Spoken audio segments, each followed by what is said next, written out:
afternoon. My name is Dr. Bryan Taulton, and I'm joined by several of the high school students here as we get ready to depart for the Thanksgiving holiday break with just a few district updates as we get into the holiday season. Hi, my name is Ashley. I'm in 10th grade and I play softball and I'm a cheerleader. Hi, my name is Isabel. I'm a junior and I play basketball, powerlifting, and tennis. Hi, I'm Luke Butler. I'm a junior and I'm an all-state musician. Hi, I'm Otis. I play football, basketball, and track. Mariana Martinez. I'm a senior and I play softball and I'm an NHS. Hey, I'm Lane Madison. I'm a fishy or a freshman, whatever you call them. And fun fact about me, I'm part of the One Act play. So, Dr. Taulton, what does it take to become a superintendent? Oh man, what does it take to be a superintendent? Obviously, from an educational standpoint, well, I guess first and foremost, that person will have to have experience as a teacher in the classroom.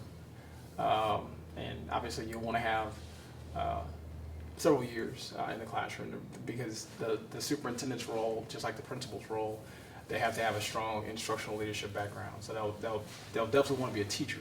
Obviously, from being a teacher, they'll want to transition into some form of leadership role as an assistant principal or an instructional coach, something along those lines, and do that for several years as well. And then ultimately, from the superintendency, also that person will then want to be moving to a principalship, and then all the way up to either an assistant superintendent or something central office, then into the superintendency. So, like, what did you teach in the classroom?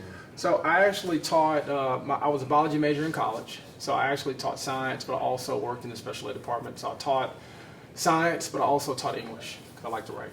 So those are my two areas that I taught.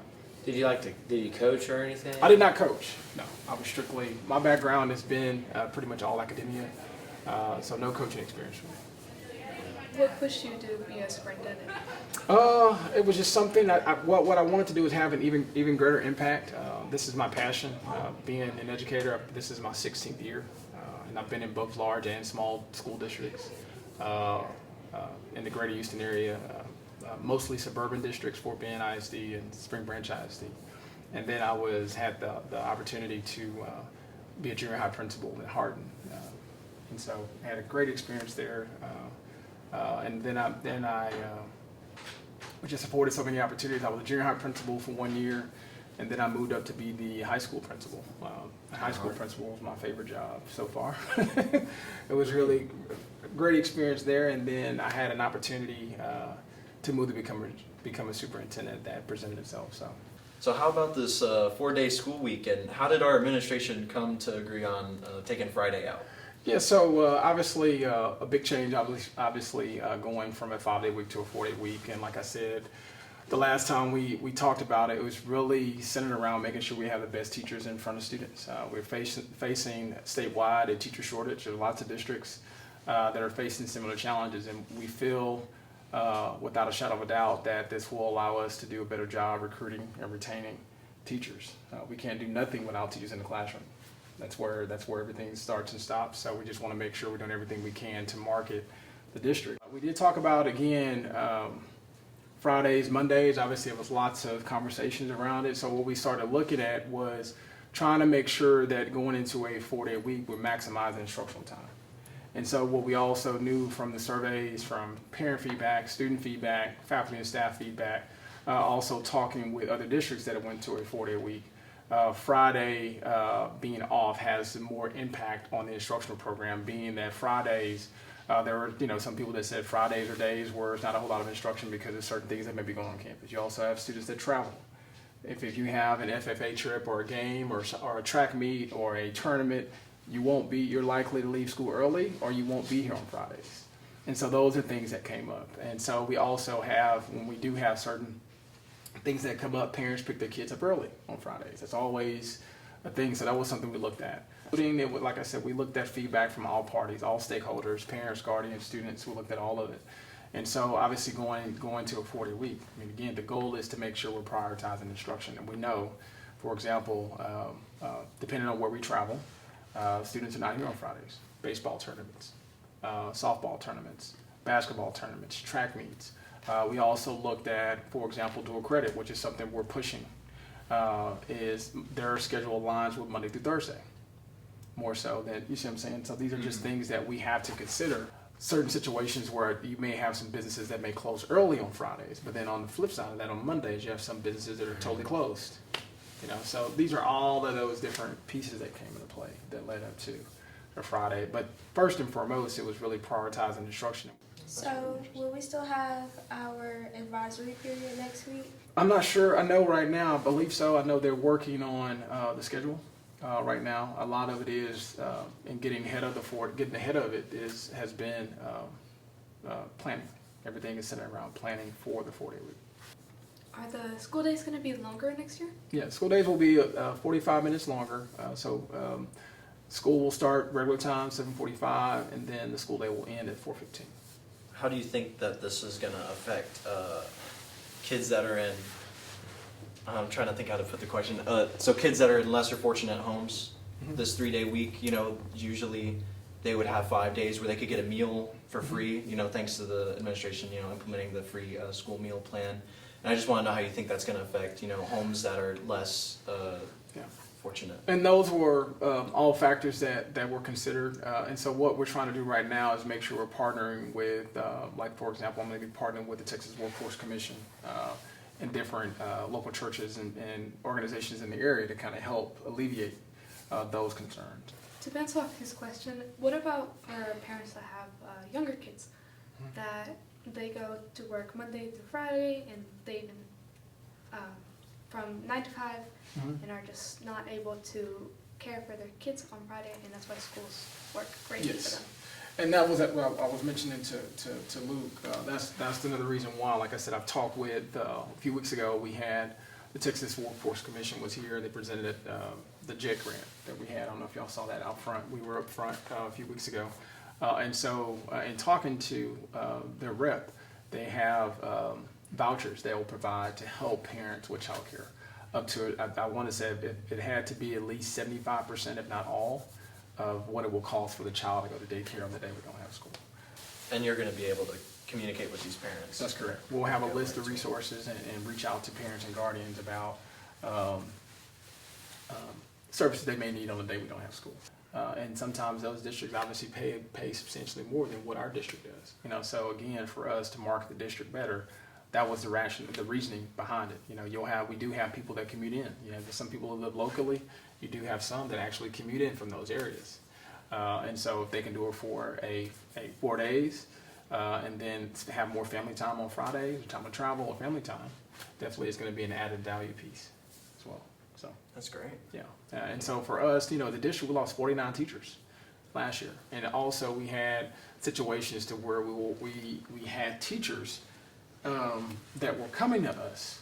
So basically, we had teachers that were recruiting that were coming to us to fill vacancies, and so and traditionally when teachers are coming to the district, they do the application, they're interviewed, and then ultimately I go and recommend them for hiring to the board, right?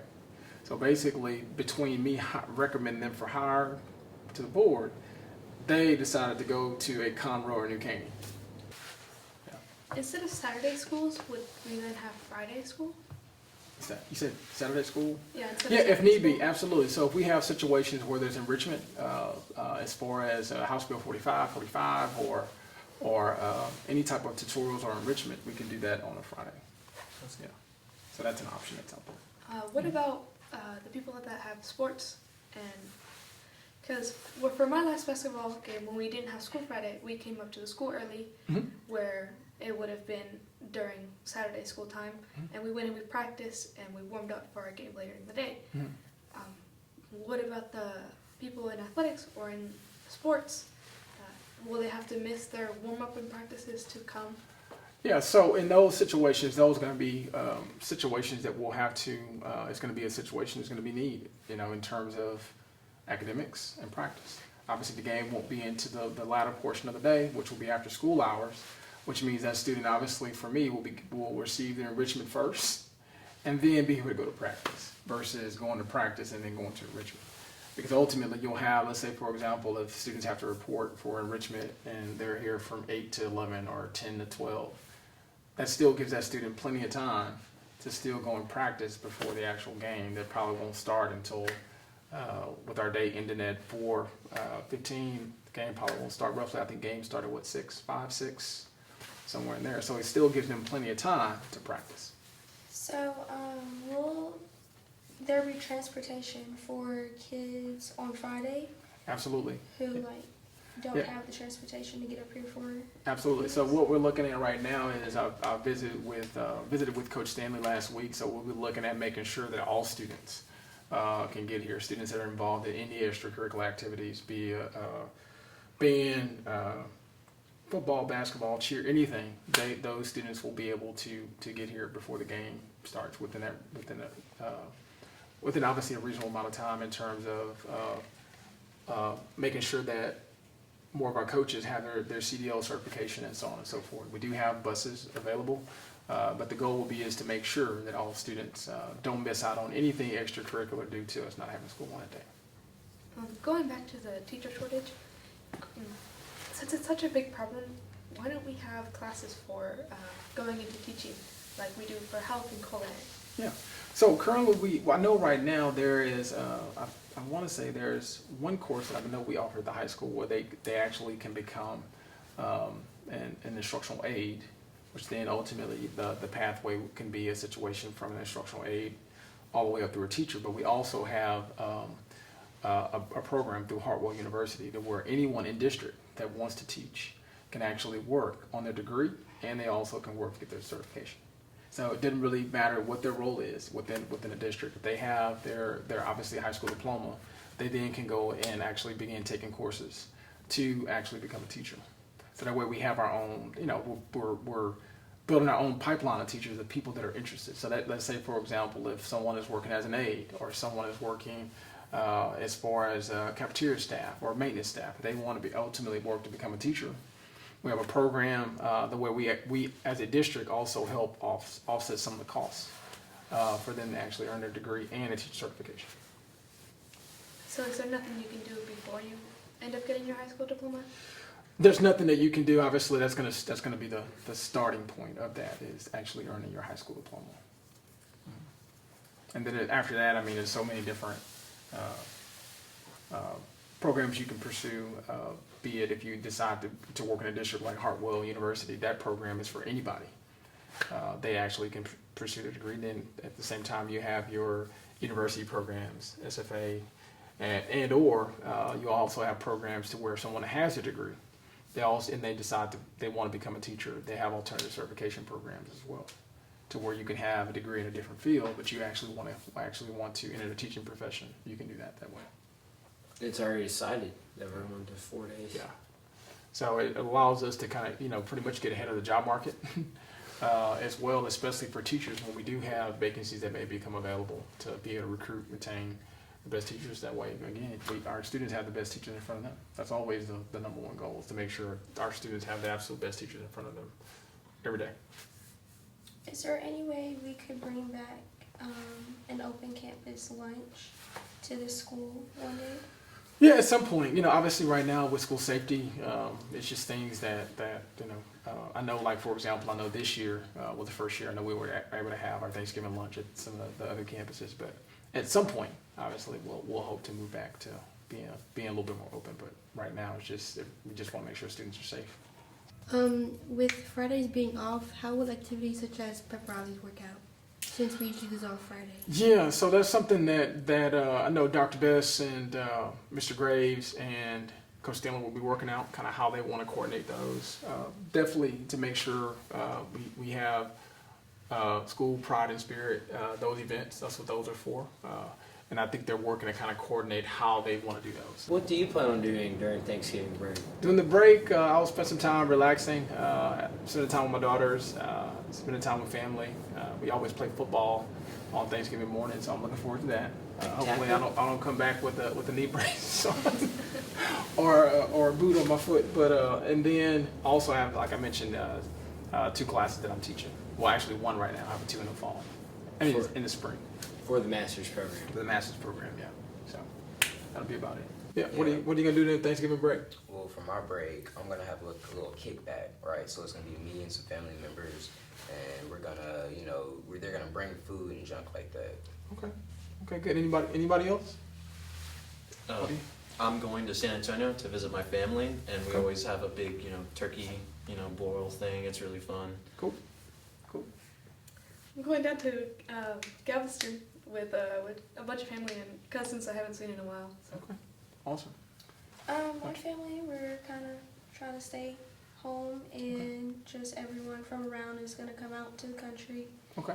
And we're just gonna have a get together. Everyone bring food, and I'm probably gonna hang out with my friends because they're thinking of having a Friendsgiving. There you go. Friendsgiving, huh? Cool. All I know is I'm gonna eat. I'm gonna eat a lot. Good. Same with what Ashley said. Just spend time with family and have fun over the break. Good. Awesome. Just a couple of updates. We will have obviously early release on Friday of this week. Students will be dismissed at 1 o'clock. Obviously next week, there won't be any school at all. School will be closed for the week of Thanksgiving.